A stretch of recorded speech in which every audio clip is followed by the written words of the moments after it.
La publication par l'Agence régionale de santé d'une étude faisant état de la présence de traces de plomb dans des sols à Boucau et Anglet provoque une vive polémique dans l'estuaire de l'Adour.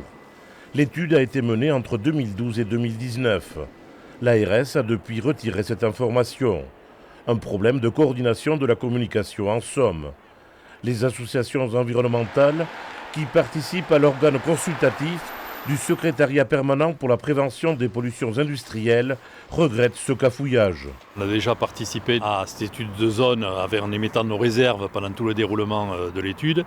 Et depuis qu'elle est officiellement terminée en 2019, on réclame que les résultats soient publiés pour qu'on puisse s'en emparer et puis essayer d'envisager les actions ou de réclamer les actions qui doivent en découler. Il est probable que le contenu de ce qui a fuité est probablement un peu partiel. Les responsables du port de Bayonne précisent qu'il n'y a pas eu de volonté de dissimuler quoi que ce soit. On a retrouvé des pollutions historiques, notamment liées au plomb, en certains secteurs de Boucau et Tarnos et en partie une toute petite partie d'Anglet. Et ce sont des pollutions éparses, c'est-à-dire ce sont des matériaux qui ont été déplacés. Probablement à l'époque, quand il y a des maisons qui ont été construites, on a pris des gravats sur les terrains portuaires et c'est pour ça qu'on a une pollution qui est disséminée.